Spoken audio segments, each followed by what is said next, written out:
Captain Tom McDaniel has had one job his entire adult life. He's been a police officer for the Bristol, Tennessee Police Department. August of this year was the last month that Captain Mac served the city of Bristol. He's retiring after 42 years of service. Like a lot of officers in Bristol, he grew up here. When I grew up in Bristol, we was still under segregation. And when I was a child, I couldn't do things that the children can do now. And we had our moments, but it was fun. I remember when they integrated, and I went to Tennessee High and got my first pair of football shoes, the brand new. Basketball shoes were brand new, whereas when I was at Slater, we had the hand-me-downs. Fun, yes, we had fun here in Bristol. That's the reason why I want to stay here. I love Bristol, because of the experiences I've had when I was growing up. This is home. I always only think of no any place to be other than right here. McDowell Street, where I live, that was basically one of the predominant black streets, and I live on it now, and I enjoy that. I call that my home. It is my home. We have a great time up there now. Bristol has a lot of great memories for me, and coming up. That's the reason why I want to stay here. I went to Slater, right across. The school's still standing there. It's the Slater Center now, and I'm so proud of it because we use it for our senior citizens and so many activities, and it's great. The building's better now than it was when I was there in school because of the city taking it over and making a community center out of it, and I enjoy watching all the activities over there now. Yeah, I did go to Slater. Played football over at Slater, basketball over Slater. A lot of men. Went there for 10 years, 2 years at Tennessee High. So I have two celebrations. Slater was a segregated black school in Bristol. They had to use the stone castle for their segregated football games. Tennessee High played their football games on Friday night, so Slater had to work on a different schedule. Our games was Thursday nights, and we had our socials, what we call our little dances after the game, and made it to school on Friday morning. Yeah, we'd travel on Thursday nights to play because we had to use the white school stadiums. And we'd still get back in at 1 or 2-ish in the morning, but we still had to go to school Friday. And we did that. It was great. And I can't get over the experiences that we had at Slater. The first time I ever got to go to Knoxville was on a bus out of Slater. We went down on a choir. Bristol integrated their schools for the captain's junior year. He has very fond memories of those years. First time I went to UT game was Tennessee High, after a football game at Tennessee High. And then we watched Georgia Tech play. Great memories. Fred Keller was the coach. Doc Maples. We just had a great time, and it's been fun. Doc Maples is still around. In fact, I recall when I went to Knoxville on that trip, eating. Doc Maples sat beside me at the restaurant and ate. Never will forget that. Tom McDaniel graduated from Tennessee High School and volunteered for the United States Marine Corps. In the 1960s, if you were a Marine, chances are there was one place that you were destined to go. I was in Vietnam. Take what they give me, take what you have, and make the best out of it. It was in the Marines where Tom McDaniel decided to become a police officer. I decided when I was in service in Vietnam, that was one of the questions they asked me on a promotion test. What are you going to do when you go back home? I said, I'm going back home to be a police officer. That's before I even applied. I told them that in Vietnam. I never will forget that. I said, I'm going to go back home and be a police officer in Bristol. And when I come back, I talked to the mayor. The mayor was named Mayor King. He told me, he said, I have a station in Memphis. He said, you be in there to take that test. He said, if you can get here to take that test. And they flew me in here to take the test. And I took the test. And the next day, I got a call because I was back at the base. And they said, you've been hired. Just got out of Marines. One day out of Marines, next day here. Officer McDaniel was the first black police officer in Bristol, Tennessee. Was you accepted? Yeah, well, you may had somebody might tried you. But I was too busy working and to even consider that I was black. Everybody had on blue uniform. we had work to do. It was just a handful of us. And the officers, when I first come here, were very great. I remember the white quillers. I had a captain named Moody, Bill Lewis's. They all just, the detectives, was Don White, Pete Boer. They accepted me. We worked together. Albert Aarons, Ken Lovins. That was our crew when I first come in here. We just worked. Didn't think of Captain Mack. I mean, I was a patrolman then. We was all one. Tommy was very well accepted when he came to work there. He had a very likable personality. He was a Superman from a physical standpoint, and held his own in any sort of situation that came up. And so he had the respect of the people who had been there, and the fact that he was black, I don't think had that much of an impact.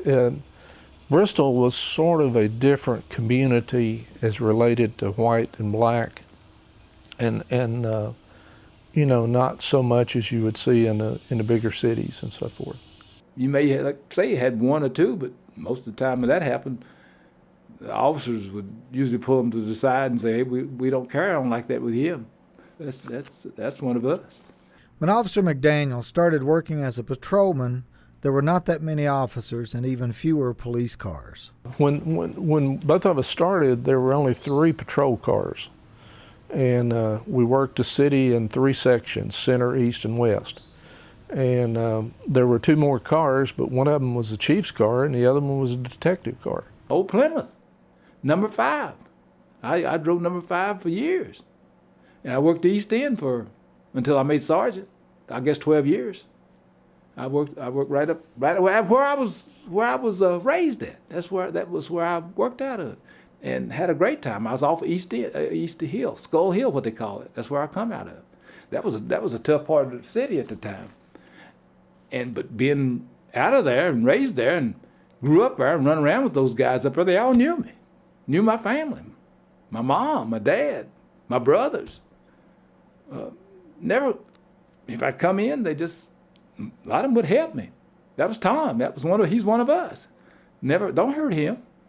And they helped me. So Tommy worked the east end of Bristol, and he came to know almost everyone out there, and was very well liked. Bristol wasn't quite as large as it is now, and the officers had to rely on each other. He comes on the radio one day, and he's up in the east end of town, and he had an order to pick up a juvenile.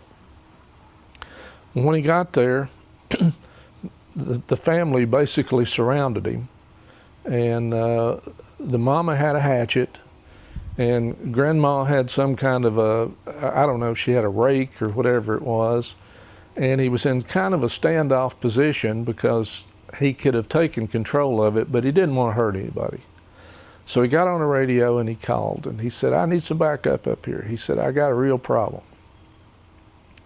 So we get up there, and Tommy's kind of backed up in the corner. This old woman's got a hatchet, and she's saying, "I'll cut you," and so forth. And Tommy's saying, "Look, settle down, settle down." I can still see Tommy, backed up in the corner with this whole family trying to take him on, and him still trying to neutralize the situation without hurting anybody. That seems to be a theme in this story. Captain Mack has been known for his ability to work with the public. Tommy had a real good sense of sizing up people quickly and making decisions as to how to deal with them. And Tommy was one of those guys who took the job, all of us say we took the job to help people. And that's true, but he went a little beyond that. He really wanted to make a difference. And then later on in his career, when he started working with kids in the school, that was something that I think Tommy loved more than anything else he ever did on the job, was working with those kids. And he had such a relationship with them, and they had such a respect for him. Captain Mack had a good run at Advanced Middle School over the years. He interacted with those kids phenomenally, and was he's actually, my children went through, know him, all the kids in our community know Captain Mack. They, of course, they gave him a great big Lego house and all this stuff when he retired. You can see it. And I'll tell you, type of guy he is. They were having problems on one of the bus. He would ride the bus to school each day to keep problems down, and he'd ride it in the back just like one of the kids. He went the extra mile to hold down problems. I know that he really enjoyed his time as a resource officer. He's always, even when I first started here, he was coaching youth sport and helping the kids through. He's always been working with kids. That's been his priority. He wants to see the youth in Bristol to strive to, be all they can be. The captain has been involved in many special events in Bristol, but there was one event that he takes a lot of pride in being able to participate. But I guess the most interesting case I had when the president was at come here at Kroger's, and I had a chance to be inside and be with him, guard him. They put me in a uniform, in a suit and tie, and they gave me a pen, and they dressed me up like I was one of his Secret Service men.